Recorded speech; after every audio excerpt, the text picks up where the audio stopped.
Hello दोस्तों, कैसे हो आप सभी। आशा करता हूँ बहुत ही बढ़िया होंगे और आपकी तैयारी बहुत ही अच्छी चल रही होगी। दोस्तों, मैं बच्चन पांडे आप सभी का हमारे चैनल जीके स्टडी स्टूडियो में स्वागत करता हूँ।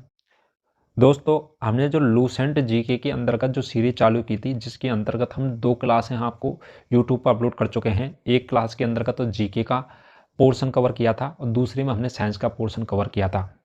चलिए दोस्तों, ये जीके जो लूसेंट का हम पूरा निचोड़ सॉल्व कराने वाले हैं। तो आज की हमारी ये क्लास है जो तीसरे नंबर की क्लास रहने वाली है। जिन बच्चों ने जो फर्स्ट और सेकंड क्लास नहीं देखी है वो भी ज़रूर जाके देखिए।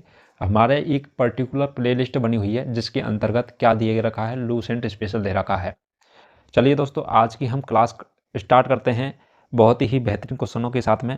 तो हमारा पहला क्वेश्चन हो जाएगा, जो लास्ट क्लास रही थी उसके अंतर्गत हमने लास्ट क्वेश्चन पढ़ा था, पोरस और सिकंदर के बीच में जो युद्ध हुआ था तो वो कौन सा युद्ध था। तो पोरस और सिकंदर के बीच में युद्ध हुआ था, वो था झेलम नदी के तट पर। झेलम युद्ध हुआ था। कौन सा हुआ था? झेलम युद्ध हुआ था। और आज का हमारा पहला क्वेश्चन है, किस सेना ने ग्रीक शासक सिकंदर के साथ में झेलम नदी के तट पर मुकाबला किया है? तो झेलम नदी के तट पर और जो झेलम का युद्ध कहा गया है तो वह किस किस के बीच में हुआ था। तो हमारी जो पिछली क्लास थी उसका लास्ट क्वेश्चन था सिकंदर और पोरस के बीच में। किसके बीच में हुआ था? सिकंदर और पोरस के बीच में हुआ था। क्या हुआ था? यह युद्ध हुआ था सिकंदर और पोरस के बीच में। नेक्स्ट क्वेश्चन हो जाएगा,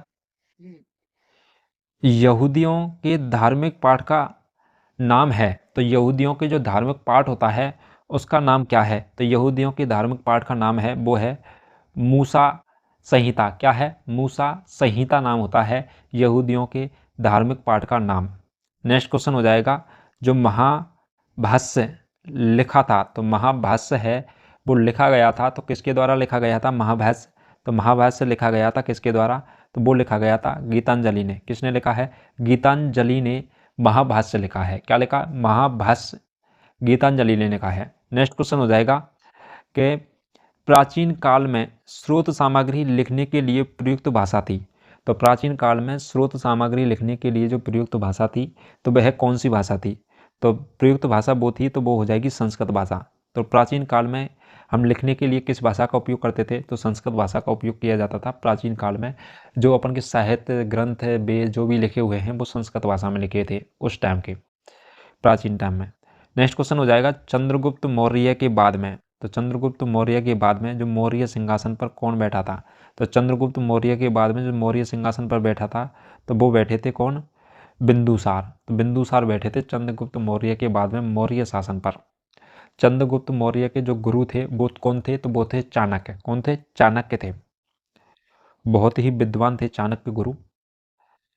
नेक्स्ट क्वेश्चन हो जाएगा, यूनानियों को भारत से बाहर किसने निकाला था? तो यूनानियों को भारत से बाहर निकाला था तो वो किसके द्वारा निकाला गया था? तो यूनानियों को भारत से बाहर निकाला था, वो निकाला था चंद्रगुप्त मौर्य ने। किसने निकाला था? तो चंद्रगुप्त मौर्य के द्वारा यूनानियों को भारत से बाहर निकाला गया था। नेक्स्ट क्वेश्चन हो जाएगा कि जो बिंदुसार, तो बिंदुसार शासन के दौरान अशांति कहाँ थी?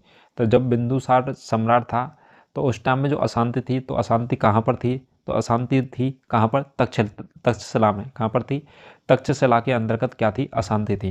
नेक्स्ट क्वेश्चन हो जाएगा, जो चंद्रगुप्त मौर्य ने अपने अंतिम दिन है वो जहाँ गुजारे थे तो वह जगह कौन सी थी?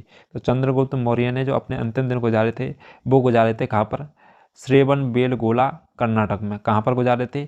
श्रेवणबेलगोला कर्नाटक के अंतर्गत चंद्रगुप्त मौर्य ने अपने अंतिम दिन गुजारे थे यहाँ पर। नेक्स्ट क्वेश्चन हो जाएगा, अशोक की प्रशासनिक नीति में भारी परिवर्तन किस घटना से आए थे? तो अशोक जो सम्राट थे उनकी जो प्रशासनिक नीतियाँ होती थी उनमें जो भारी परिवर्तन देखने को मिले थे तो वह किस कारण से देखने को मिले थे? तो वो मिले थे कनिंघम युद्ध की वजह से। किसकी वजह से? कनिंघम युद्ध की वजह से उनकी जो अशोक की प्रशासनिक नीतियां हैं उनमें क्या है? भारी परिवर्तन देखने को मिले थे। नेक्स्ट क्वेश्चन हो जाएगा, जो देवानाम्र प्रिय के नाम से कौन विख्यात हैं? तो देवानाम्र प्रिय के नाम से जो विख्यात हैं वो कौन से सम्राट विख्यात हैं? तो वो हो जाएंगे कौन? अशोक। कौन हो जाएंगे? अशोक हैं वो देवानाम्र प्रिय के नाम से विख्यात हैं। नेक्स्ट क्वेश्चन हो जाएगा, किस शिला राजा देश, तो किस शिला राजा देश में अशोक ने कनिंघम युद्ध के हताहतों का उल्लेख किया है? और युद्ध का त्याग की घोषणा की गई है। तो किस राजा देश में, तो किस राजा देश में किया है? तो सेला राजा देश कौन सा है? सेला राजा देश है वो 13वें नंबर का है। उसमें क्या किया गया है? अशोक ने कनिंघम युद्ध के हताहतों का उल्लेख किया है। क्या किया है? कनिंघम युद्ध के हताहतों का उल्लेख किया है और युद्ध त्यागने की क्या की गई थी? घोषणा की गई थी। किसमें? तो वो हो जाएगा अपन का सेला राजा देश 13 में। कहाँ पर? सेला राजा देश 13 है उसके अंतर्गत। नेक्स्ट क्वेश्चन हो जाएगा, चंद्रगुप्त मौर्य दरबार में भेजा गया यूनानी दूत था। तो चंद्रगुप्त मौर्य के दरबार में जो यूनानी दूत भेजा गया था तो वो कौन था? तो चंद्रगुप्त मौर्य के जो दरबार में यूनानी दूत आए थे वो उसका नाम है मेगस्थनीज। कौन है? मेगस्थनीज यूनानी आया था चंद्रगुप्त मौर्य के दरबार में। नेक्स्ट क्वेश्चन हो जाएगा, जो इंडिका है वो किसने लिखी है? तो इंडिका क्या है? पुस्तक है। यह किसके द्वारा लिखी गई है? तो इंडिका पुस्तक है वो लिखी गई है किसके द्वारा? वो लिखी गई है मेगस्थनीज के द्वारा। किसके द्वारा? मेगस्थनीज के द्वारा इंडिका पुस्तक लिखी गई है। यह इंडिका पुस्तक है जो आपकी एग्जामों की दृष्टि से बहुत ही महत्वपूर्ण है, क्योंकि इसको कई बार क्वेश्चनों में पूछा जा चुका है। तो ये हो जाएगी आपकी वेरी वेरी इंपॉर्टेंट। ठीक है, आपको याद रखना इंडिका पुस्तक है मेगस्थनीज के द्वारा लिखी गई है। मेगस्थनीज इंडिका पुस्तक। नेक्स्ट क्वेश्चन हो जाएगा, जो मौर्य दरबार में ग्रीक के राजपूत का क्या नाम था? जो मौर्य दरबार में जो ग्रीक के राजपूत थे तो क्या नाम था उनका? तो उनका नाम था क्या? मेगस्थनीज। क्या था? मेगस्थनीज क्या थे? मौर्य दरबार में ग्रीक राजदूत थे। और चंद्रगुप्त मौर्य के दरबार में भेजा गया जो यूनानी राजदूत था तो वो कौन था? मेगस्थनीज था। इंडिका पुस्तक है वो किसके द्वारा लिखी गई थी? तो वो लिखी गई थी इंडिका पुस्तक मेगस्थनीज के द्वारा।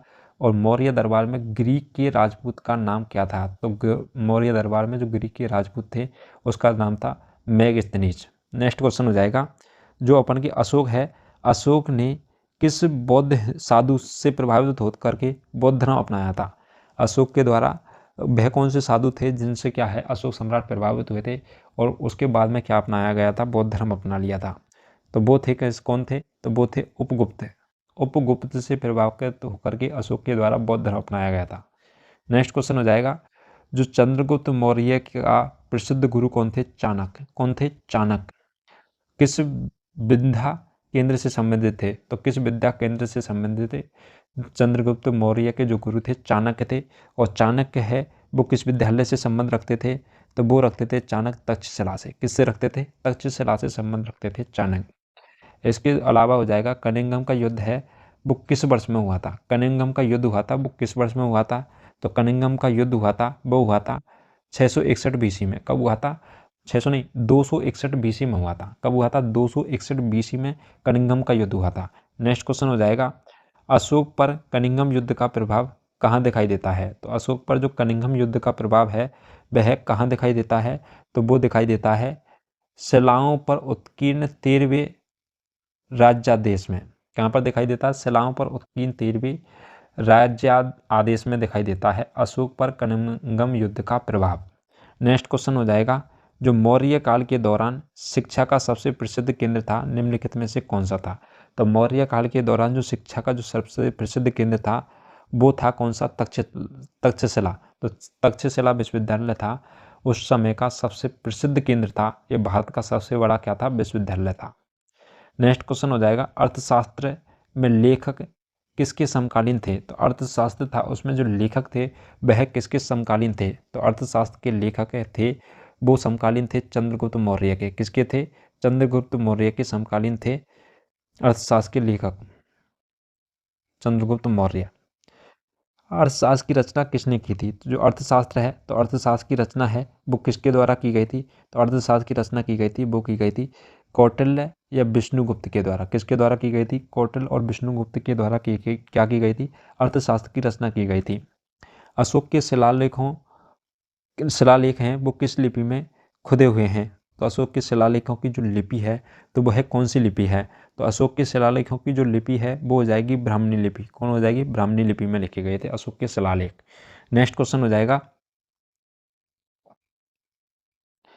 निम्नलिखित में से किसने और कब पहली बार अशोक के शिलालेखों का अर्थ स्पष्ट किया है? तो निम्नलिखित में से किसने कब और पहली बार क्या किया गया है, अशोक के शिलालेखों का जो अर्थ है वो स्पष्ट किया था, तो वो किया था किसने, 1857 ईस्वी में किया था जेम्स प्रिसेम्प ने। किसने, जेम्स प्रिसेम्प के द्वारा 1837 ईस्वी में अशोक के शिलालेखों का अर्थ क्या किया गया था, स्पष्ट किया गया था।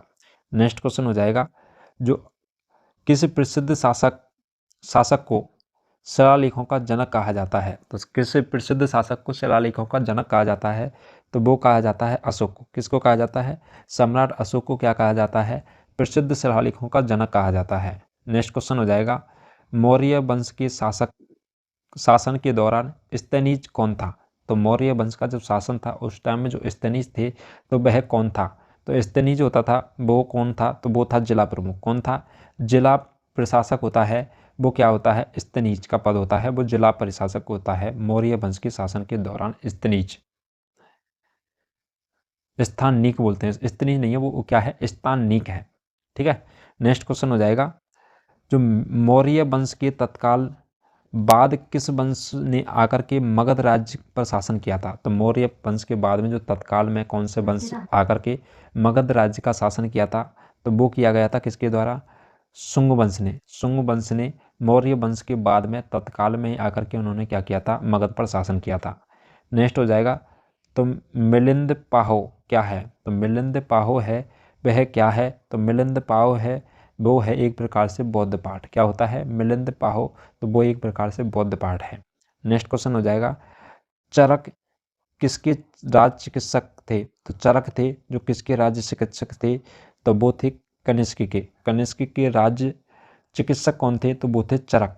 नेक्स्ट क्वेश्चन हो जाएगा, कुषाण काल में भारतीय और ग्रीक शैली के मिश्रण से विकसित कला विश्वविद्यालय को किस नाम से जाना जाता है, तो कुषाण काल में जो भारतीय ग्रीक शैली के मिश्रण से जो विकसित कला हुई है विद्यालय को है, उसको किस नाम से जाना जाता है, तो वो जाना जाता है किस नाम से, गांधार कला के नाम से। किस नाम से जाना जाता है, गांधार कला के नाम से जाना जाता है।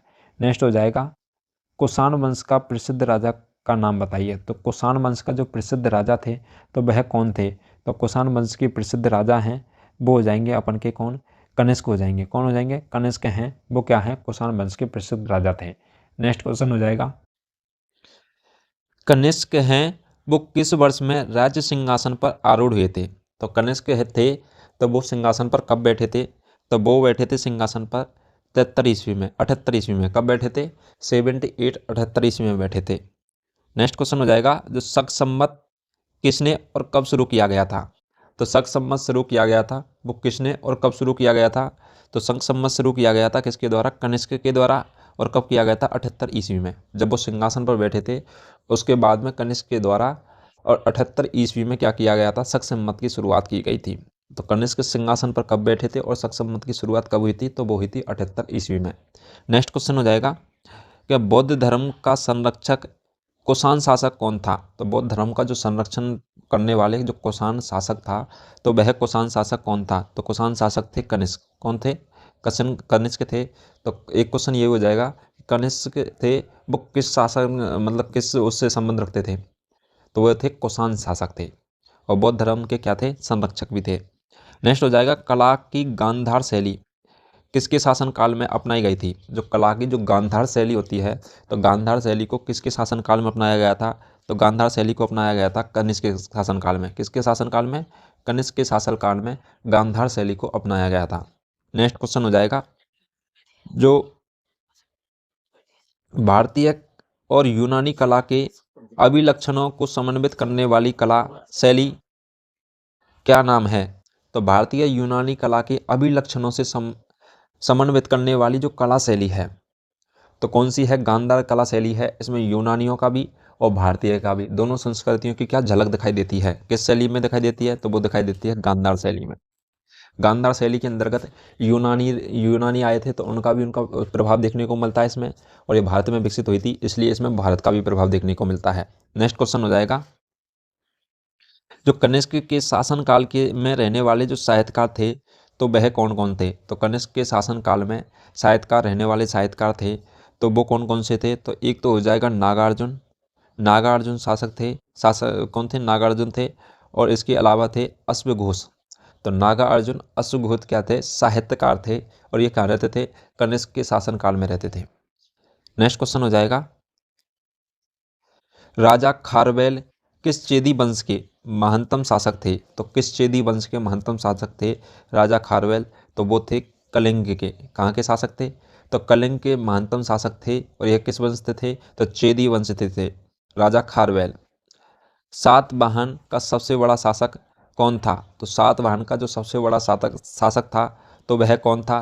तो सातवाहन का सबसे बड़ा शासक हो जाएगा, वो हो जाएगा गौतमी पुत्र सातकर्णी। कौन हो जाएगा? गौतमी पुत्र सातकर्णी थे। वो क्या थे? सातवाहन का सबसे बड़ा शासक था गौतमी पुत्र सातकर्णी। नेक्स्ट क्वेश्चन हो जाएगा, जो पहला ज्ञात गुप्त शासक कौन था? तो पहला ज्ञात गुप्त शासक कौन था?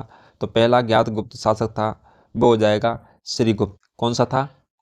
तो पहला ज्ञात गुप्त शासक कौन था? तो श्रीगुप्त था। नेक्स्ट क्वेश्चन हो जाएगा, मरहोली में जंग रहित लोहा स्तंभ किसने स्थापित किया गया था? तो मरहोली में जो एक विजय स्तंभ है, लोहा स्तंभ है, उसमें क्या है, जंग नहीं लगती है, तो वो जंग रहित है। इतने साल का हो गया लेकिन अभी तक उसमें जंग नहीं लगी है, तो जंग रहित लोहा स्तंभ है वो स्थापित किया गया है मरहोली में।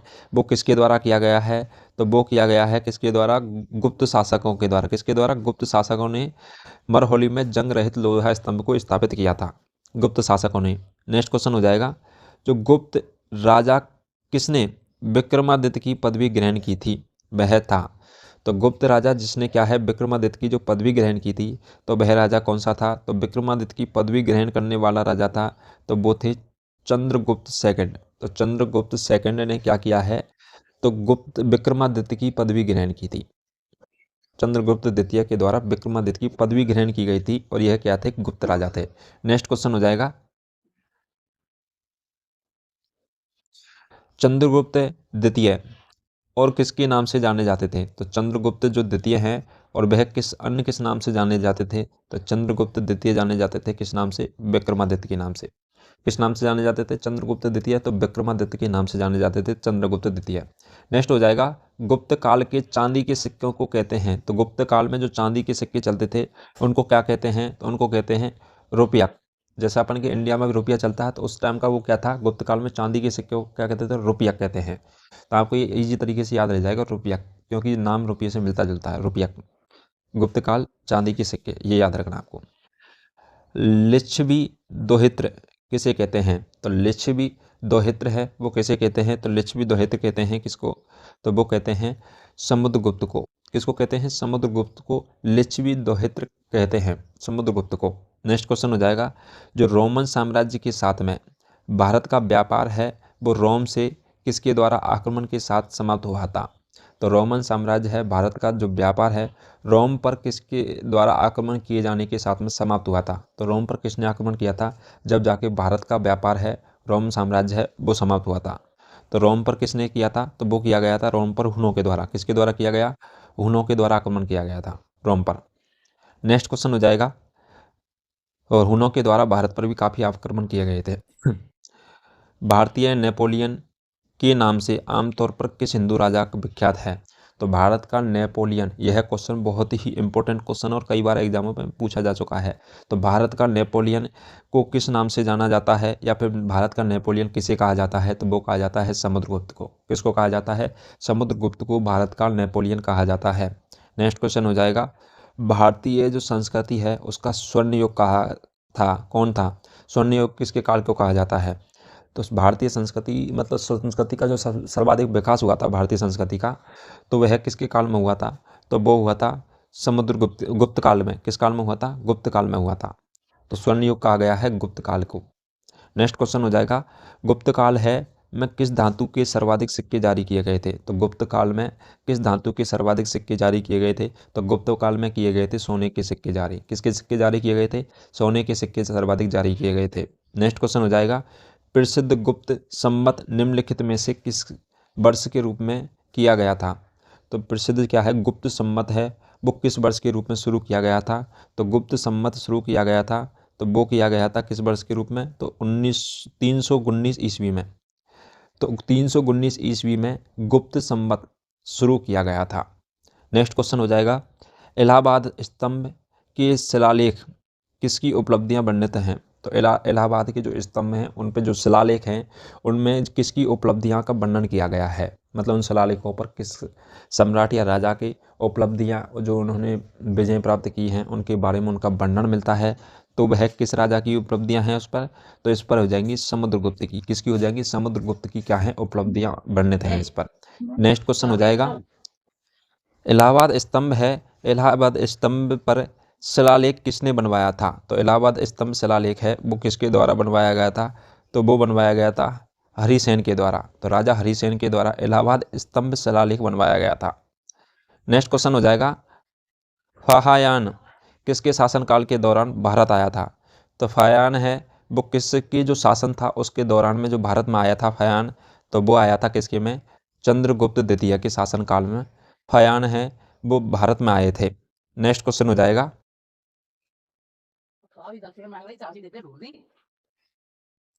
पंचतंत्र की जो कथाओं का संकलन है वो किसने किया था? जो पंचतंत्र है वो क्या है? कथाओं का जो संग्रह है, ग्रंथों का जो संग्रह है पंचतंत्र, तो वह किसके द्वारा लिखा गया था पंचतंत्र?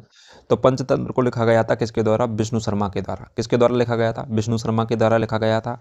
और यह पंचतंत्र है, यह जो है यह वेरी वेरी इंपॉर्टेंट है आपकी एग्जामों की दृष्टि से। और नेक्स्ट भी ये भी क्या है? मेघदूत है, ये भी वेरी वेरी इंपॉर्टेंट है क्योंकि क्वेश्चन ऐसे ही ज़्यादा बनते हैं। तो मेघदूत है ये काफ़ी बार पूछा जा चुका है और पंचतंत्र भी काफ़ी बार पूछा जा चुका है। नेक्स्ट क्वेश्चन हो जाएगा, मेघदूत के लेखक कौन है? तो मेघदूत के लेखक हैं, तो लेखक हो जाएंगे मेघदूत के कौन है? तो वो है कालिदास। कौन है? कालिदास है। और मेघदूत के क्या हैं? लेखक हैं। और विष्णु शर्मा किसके हैं? पंचतंत्र के लेखक के। दोनों आपकी एग्जामों की दृष्टि से बहुत ही महत्वपूर्ण क्वेश्चन है। नेक्स्ट हो जाएगा, प्राचीन भारत के विख्यात चिकित्सक धन्वंतरी ने अपना परामर्श किसके दरबार में दिया था? तो प्राचीन भारत के विख्यात क्या है? चिकित्सक थे कौन? धन्वंतरी। और इन्होंने अपना जो परामर्श है, जो सुविधाएं हैं, जो किसके दरबार में दी गई थी? तो इनके द्वारा जो सुविधाएं दी गई थी वो दी गई थी चंद्रगुप्त द्वितीय के में। किसके में? चंद्रगुप्त द्वितीय के दरबार में दी गई थी। नेक्स्ट क्वेश्चन हो जाएगा, बरहा मिहिर थे, तो बरहा मिहिर थे, तो वो बरहा मिहिर कौन थे? तो बरहा मिहिर कौन थे? तो वो हो जाएंगे एक प्राचीन खगोलविद थे। क्या थे? एस्ट्रोनॉमर। तो क्या है? खगोल शास्त्री होते हैं खगोलविद, जो ग्रह व्रह नक्षत्र उनके बारे में जो जानकारी रखते हैं उनको बोलते हैं खगोलविद। ग्रह व्रह जो टाइम वैम से रिलेटेड, सूर्य वूर्य इधर चक्र लगा रहा है, इनके बारे में जो ज्ञान रखते हैं वो क्या कहते हैं? खगोलविद, एस्ट्रोनॉमी कहते हैं। जंतर मंतर नाम सुना होगा जयपुर में, वो खगोलविद पर ही बना हुआ है। नेक्स्ट क्वेश्चन हो जाएगा, किसके शासनकाल के दौरान अजंता की गुफाएं निर्मित की गई हैं? तो किस शासनकाल के दौरान में है जो अजंता की गुफाएं हैं वो निर्मित की गई हैं? तो वो की गई हैं गुप्त के शासनकाल के दौरान। तो अजंता की गुफाएं से जो क्वेश्चन बनते हैं बहुत ही फेमस है, इसलिए आपको ये याद रखना है कि अजंता की जो गुफाएं हैं वो किसके शासनकाल के दौरान निर्मित की गई हैं? तो वो की गई हैं गुप्त काल के शासनकाल के दौरान। संगम काल में रोमन व्यापार का केंद्र बताइए। तो संगम काल था, उस टाइम में जो रोमन व्यापार का केंद्र था, तो रोमन व्यापार का केंद्र कौन था? तो वो था अरिकमेडु। क्या था? अरिकमेडु था। वो संगम काल के दौरान रोमन व्यापार का क्या था? केंद्र था, अरिकमेडु। नेक्स्ट क्वेश्चन हो जाएगा, एलोरा में गुफाएं और स्लोतकर्णी मंदिर किसकी प्रतिनिधित्व करते हैं? जो एलोवेरा की जो गुफाएं हैं वहाँ पर स्लोतकर्णी मंदिर बने हुए हैं, तो वह किसका प्रतिनिधित्व करते हैं? किस धर्म का प्रतिनिधित्व करते हैं वो? तो वो करते हैं किसका? हिंदू धर्म का, बौद्ध धर्म का और जैन धर्म का। इन तीनों धर्म की क्या है? झलक देखने को मिलती है एलोवेरा की गुफाओं के अंतर्गत। नेक्स्ट क्वेश्चन हो जाएगा, जो चोलेश्वर नामक मंदिर का निर्माण किसने किया था? तो चोलेश्वर नामक मंदिर का जो निर्माण किया गया था तो वह किसके द्वारा किया गया था? तो चोलेश्वर नामक मंदिर का निर्माण किया गया था, वो किया गया था विजयालय के द्वारा। किसके द्वारा? विजयालय के द्वारा चोलेश्वर मंदिर का निर्माण किया गया था। नेक्स्ट क्वेश्चन हो जाएगा, गंगा को उत्तर से दक्षिण ले जाने वाला जो चोल राजा कौन सा था? तो चोल राजा कौन बने थे? चोल राजा कौन थे जिन्होंने गंगा को उत्तर से दक्षिण दिशा की ओर ले गए थे? तो वो कौन थे? तो वो हो जाएंगे अपन के कौन? राजेंद्र चोल। राजेंद्र चोल थे जिन्होंने गंगा को उत्तर से दक्षिण ले जाने वाले राजा थे। नेक्स्ट क्वेश्चन हो जाएगा, तो अधिकांश चोलकालीन मंदिरें किस देवी देवता को समर्पित हैं? तो अधिकांश जो चोल काल में जो मंदिर बने थे वो किस देवी देवता को समर्पित हैं? तो वो हो जाएंगे शिव को। किसको समर्पित हैं? भगवान शिव को ये मंदिर हैं जो यह समर्पित हैं। अधिकांश मंदिर चोलकालीन। नेक्स्ट क्वेश्चन हो जाएगा जो राष्ट्रकूटों की प्रारंभिक राजधानी निम्नलिखित में से कौन सी थी। तो राष्ट्रकूटों की प्रारंभिक राजधानी थी तो निम्नलिखित में से कौन सी थी, तो वो हो जाएगी मान्यखेट। कौन सी है, मान्यखेट है, राजधानी थी किसकी, राष्ट्रकूटों की। नेक्स्ट क्वेश्चन हो जाएगा जो एलोरा है, तो एलोरा में कैलाशनाथ मंदिर का निर्माण किसने करवाया था। एलोरा के अंदर का जो कैलाशनाथ मंदिर का जो निर्माण है वो करवाया गया था किसने, कृष्णपक्ष ने। किसने करवाया था, कृष्णपक्ष ने करवाया था कैलाशनाथ मंदिर का निर्माण। के फॉर कैलाश और के फॉर कृष्ण फर्स्ट ने। नेक्स्ट क्वेश्चन हो जाएगा जो एलोरा में प्रसिद्ध शिव मंदिर का निर्माण है वो किसने करवाया था। एलोरा में क्या है, तो आपसे कई बार क्वेश्चन पूछा जा सकता है कि पहली बात तो चोलकालीन मंदिर हैं वो किस देव देवता को समर्पित है, शिव को हैं। राष्ट्रकूटों की प्रारंभ राजधानी मानखेट है। एलोरा के में कैलाश मंदिरों का निर्माण करवाया था किसने, कैलाश कृष्ण, कैलाश कृष्ण है, ठीक है, याद रहना चाहिए। तो एलोरा में प्रसिद्ध जो शिव मंदिर है उसका निर्माण किसने करवाया था, तो प्रसिद्ध शिव मंदिर का निर्माण करवाया गया था एलोरा के अंतर्गत, तो वो करवाया था किसने, राष्ट्रकूट शासक कृष्णपक्ष ने। तो कैलाशनाथ मंदिर का निर्माण एलोरा में कृष्णपक्ष ने, और प्रसिद्ध शिव मंदिर एलोरा में ही तो वो करवाया राष्ट्रकूट शासक थे कौन, कृष्णपक्ष ने। नेक्स्ट क्वेश्चन हो जाएगा जो एलोरा की गुफाएं हैं, तो एलोरा की गुफाएं और शैलकृति मंदिर है। तो एलोरा में गुफाएं और शैलकृति मंदिर हैं तो वो किस चीज़ के हैं, तो एलोरा में अभी हमने क्वेश्चन भी देखा था, एलोरा के अंदर का जो गुफाएं शैलकृति वो दे रखे हैं तो वो हैं किसके, हिंदू, बौद्ध और जैन, तीनों धर्मों की क्या है, आकृतियां बनी हुई हैं, उसमें झलक मिलती है तीनों धर्मों की देवी देवताओं के। महाबलीपुरम में सप्त पोगाड़ा किसके द्वारा संरक्षित कला की साक्षी हैं। तो महाबलीपुरम में जो सप्त पोगाड़ा हैं जो किसके द्वारा संरक्षित कला की साक्षी हैं, तो इसका संरक्षण किसके द्वारा किया गया था, तो वो किया गया था पल्लवों के द्वारा। किसके द्वारा, पल्लवों के द्वारा किया गया था। और किस पल्लव शासक के शासन काल में, तो कौन से पल्लव शासक थे जिनके शासन काल में पल्लवों और चालुक्यों के बीच में लंबा संघर्ष शुरू हुआ था। और पल्लव और चालुक्यों का जब शासन था उनके बीच में जो संघर्ष हुआ था तो वह किसके शासन काल में हुआ था सर्वाधिक, तो वो हुआ था किसके शासन काल में, तो वो हुआ था महेंद्र वर्मन फर्स्ट के में। तो महेंद्र वर्मन फर्स्ट थे, वो कहाँ थे, पल्लव के शासक थे। उस काल में पल्लव और चालुक्यों के बीच में क्या चला था, लंबा संघर्ष चला था। नेक्स्ट क्वेश्चन हो जाएगा जो पुलकेशिन सेकंड है तो किसका महानसक शासक था। तो पुलकेशिन सेकंड है वो कहाँ के महानतम शासक थे, तो वो हो जाएंगे कहाँ के, वातापी के चालुक्य वंश का। तो वातापी के चालुक्य वंश का शासक कौन था, तो पुलकेशिन वातापी के चालुक्य वंश का शासक था पुलकेशिन सेकंड। नेक्स्ट हो जाएगा और पल्लव वंश का शासक कौन थे, महेंद्र वर्मन। जहाँ टाइम क्या हुआ था, पल्लव और चालुक्यों के बीच में क्या हो रहा था, संघर्ष हुआ था। नेक्स्ट क्वेश्चन हो जाएगा रवि कीर्ति जो एक जैन थे, रवि कीर्ति क्या थे, एक जैन थे जिन्होंने अल्होह प्रशस्ति की रचना की थी। किसकी, अल्होह प्रशस्ति की रचना की थी, को किसका संरक्षण प्राप्त था। तो रवि कीर्ति जो एक जैन थे उनको क्या मिली थी, अल्होह प्रशस्ति की रचना की थी, तो उनको संरक्षण किसका प्राप्त था, तो उनको संरक्षण प्राप्त था वो था किसका, पुलकेशिन सेकंड का। तो पुलकेशिन सेकंड का क्या है, अल्होह प्रशस्ति की रचना में उनको संरक्षण प्राप्त था रवि कीर्ति जो ये क्या थे, जैन थे। नेक्स्ट क्वेश्चन हो जाएगा जो पश्चिमी चालुक्य वंश का प्रसिद्ध शासक कौन था। जो पश्चिमी चालुक्य वंश था उसका जो प्रसिद्ध शासक था वो कौन था। तो पश्चिमी चालुक्य वंश का प्रसिद्ध शासक हुए हैं वो हुए हैं पुलकेशिन सेकंड। कौन हुए हैं, पुलकेशिन सेकंड हुए हैं पश्चिमी चालुक्य वंश के शासक। नेक्स्ट क्वेश्चन हो जाएगा जो महाबलीपुरम में रथ मंदिर का निर्माण किस पल्लव शासक के द्वारा किस पल्लव शासक के शासन काल में हुआ था।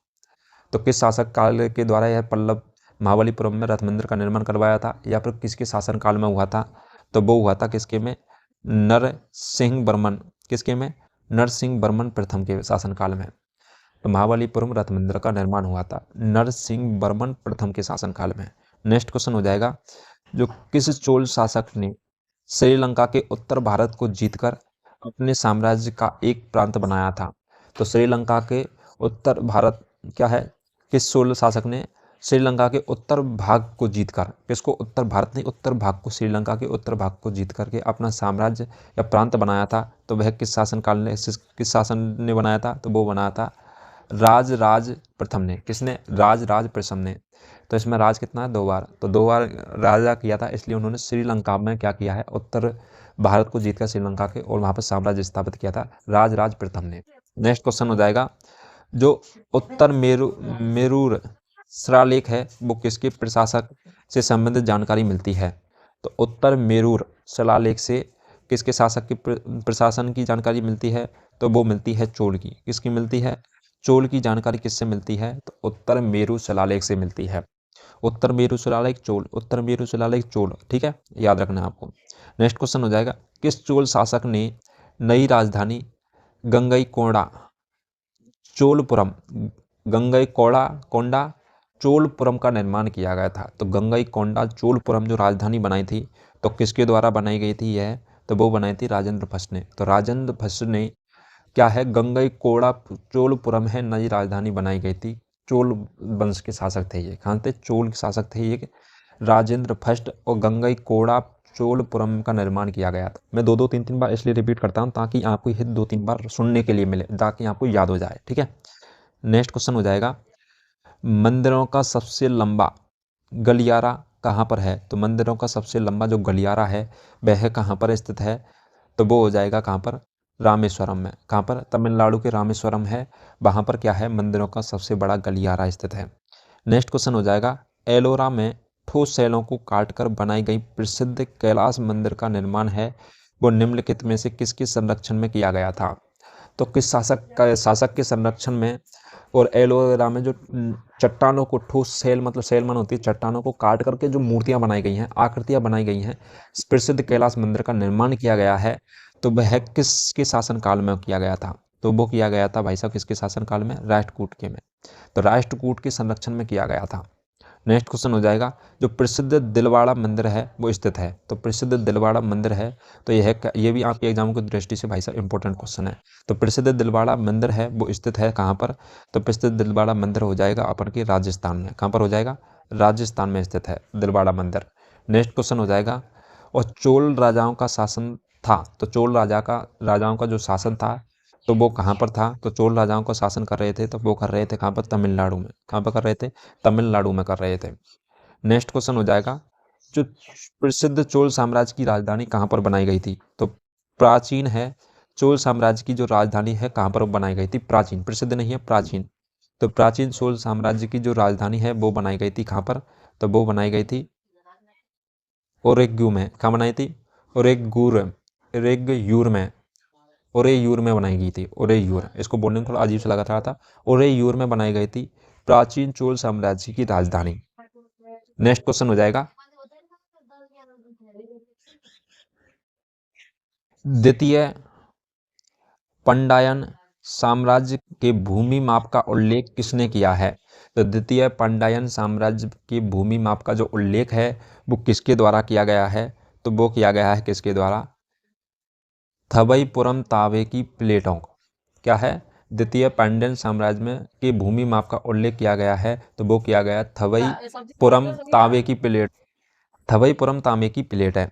नेक्स्ट क्वेश्चन हो जाएगा, जो पुस्तक है कथा सरित सागर, तो पुस्तक का नाम क्या है? कथा सरित सागर है, वो किसने लिखी थी? तो कथा सरित सागर पुस्तक है वो लिखी गई थी किसके द्वारा? सोमदेव के द्वारा। किसके द्वारा लिखी गई थी? सोमदेव के द्वारा कथा सरित सागर पुस्तक लिखी गई थी। नेक्स्ट क्वेश्चन हो जाएगा, जो विक्रमांक देवचरित के लेखक कौन थे? तो विक्रमांक देवचरित के जो लेखक थे वो कौन थे? तो वो है बिल्हन। कौन थे? बिल्हन थे। विक्रमांक देवचरित पुस्तक के लेखक है वो कौन है? बिल्हन। नाम ही क्या है? बिल्हन। बिल्हन जैसा विलन होता ना, हीरो विलन वाला, तो बिल्हन कौन थे? विक्रमांक देवचरित। तो आपको विक्रमांक के चक्कर में नाम याद नहीं रहेगा, तो इसको आपको याद रखने के लिए क्या करना है? विक्रम देवचरित पुस्तक के लेखक, विक्रम देवचरित पुस्तक के लेखक, आपको ऐसे याद रखना। विक्रम देवचरित पुस्तक के लेखक कौन थे? तो कौन थे? बिल्लन थे। बिल्लन कौन थे? विक्रम देवचरित। बिल्लन कौन थे? विक्रम देवचरित। नेक्स्ट क्वेश्चन हो जाएगा, तो हर्षचरित के लेखक कौन थे? तो हर्षचरित थे, उसके जो लेखक थे वो कौन थे? तो हर्षचरित के लेखक हो जाएंगे बाणभट्ट। कौन हो जाएगा? बाणभट्ट थे। नेक्स्ट क्वेश्चन हो जाएगा, एक महान रोमानी नाटक कादम्बरी का लेखक था? तो महान रोमानी नाटक कादम्बरी का जो लेखक था, तो लेखक कौन हो जाएगा इसका, तो इसके लेखक थे बाणभट्ट ही थे। तो बाणभट्ट के द्वारा हरिश्चरित्र लिखी गई थी। और क्या लिखा गया था, महान रोमानी नाटक, इसका नाम था कादम्बरी। तो कादम्बरी की भी रचना किसके द्वारा की गई थी, बाणभट्ट के द्वारा। और हरिश्चरित्र की भी रचना किसके द्वारा की गई थी, बाणभट्ट के द्वारा की गई थी। 13वीं शताब्दी में राजस्थान के माउंट आबू में प्रसिद्ध देलवाड़ा मंदिर किसने बनवाया था। तो 13वीं शताब्दी में राजस्थान के जो माउंट आबू शहर है, माउंट आबू पड़ता है राजस्थान के सिरोही जिले के अंतर्गत, और यह सबसे ठंडा प्रदेश है माउंट आबू राजस्थान का। इसे राजस्थान का जम्मू कश्मीर भी कहा जाता है माउंट आबू को। तो उसके अंतर्गत जो प्रसिद्ध देलवाड़ा मंदिर है वो किसके काल में बनाया था, मतलब किसके द्वारा बनवाया गया था देलवाड़ा मंदिर, तो वो बनवाया गया था तेजपाल के द्वारा। किसके द्वारा, तेजपाल के द्वारा बनवाया गया था। नेक्स्ट क्वेश्चन हो जाएगा, जो खजुराहो के मंदिरों का निर्माण है वो किसने किया था। तो खजुराहो के जो मंदिरों का निर्माण है वह किसके द्वारा किया गया था, तो यह किया गया था चंदेल राजपूतों के द्वारा। किसके द्वारा, चंदेल राजपूतों के द्वारा खजुराहो मंदिरों का निर्माण किया गया था। खजुराहो के मंदिर हैं, ये आपसे एग्जाम में पूछे जाते हैं, तो आपको इनको क्या रखना है, याद रखना है, खजुराहो के मंदिर। नेक्स्ट क्वेश्चन हो जाएगा, महीर भोज हैं वो राजपूतों के किस कुल से संबंधित रखते हैं। तो महीर भोज है वो संबंध रखते हैं राजपूतों के किस कुल से, तो वो रखते हैं किससे रखते हैं, प्रतिहार वंश से रखते हैं। तो महीर भोज राजपूतों के किस वंश से संबंध रखते हैं, तो प्रतिहार वंश से रखते हैं। राजपूतों की उत्पत्ति है वो अग्निकुंड से मानी गई है। किससे मानी गई है, अग्निकुंड से मानी गई है। अग्निकुंड के अंतर्गत 7 वेदिकाएं थी। वेदिका कितनी थी, 7 वेदिकाएं थी। और इससे 4 वंशों की उत्पत्ति हुई थी। किनकी हुई थी, प्रतिहार, चालुक्य और सोलंकी और एक और था। ठीक है, इन चार कुलों की क्या हुई, 4 वेदिकाओं हवन कुंड से क्या अग्निकुंड थे क्या हुई है, इनकी उत्पत्ति हुई थी। और महीर भोज राजपूत थे, तो वो किससे संबंध रखते हैं, प्रतिहार से। किससे रखते हैं, प्रतिहार। प्रतिहार वंश का महानतम राजा कौन था, तो प्रतिहार वंश का जो महानतम राजा हुए थे वो कौन थे, तो वो हुए हैं महीर भोज। कौन हुए हैं, महीर भोज हैं, महीर भोज क्या हैं, प्रतिहार वंश के महानतम शक्तिशाली राजा हुए थे। नेक्स्ट क्वेश्चन हो जाएगा, हैनसांग किसके शासनकाल के दौरान भारत आया था। तो हैनसांग है वो किस शासनकाल के दौरान, जो चीनी यात्री था हैनसांग, तो वो किस काल के दौरान आया था, तो वो आया था किसके दौरान, हर्षवर्धन के, किसके, हर्षवर्धन के काल में आया था हैनसांग। चलिए दोस्तों, आज हमने टॉप करीब 90 क्वेश्चनों के बारे में हम डिटेल से चर्चा कर चुके हैं। इसी सीरीज को आगे भी लगातार बनाए रखेंगे। दोस्तों, एक क्लास आपके लिए जीके का पोर्शन रहेगा लूसेंट का, और दूसरी क्लास रहेगी लूसेंट की ही साइंस रहेगी। ठीक है मेरे प्यारे बच्चों, आपकी एग्जामों की दृष्टि से दोनों ही महत्वपूर्ण हैं। तो लगातार क्लास लेते रहिए, और वीडियो आपको अच्छा लगे तो लाइक करिए, और कमेंट करके ज़रूर बताइए आपको कैसा लग रहा है। और वीडियो को ज़्यादा से ज़्यादा शेयर कीजिए। ग्रुप आपके पास अगर एजुकेशन के ग्रुप है तो ज़्यादा से ज़्यादा लोगों के लिए फ्री में कंटेंट प्रोवाइड कराइए, ताकि आप जैसे बच्चों की मदद हो सके। चलिए दोस्तों, थैंक यू सो मच।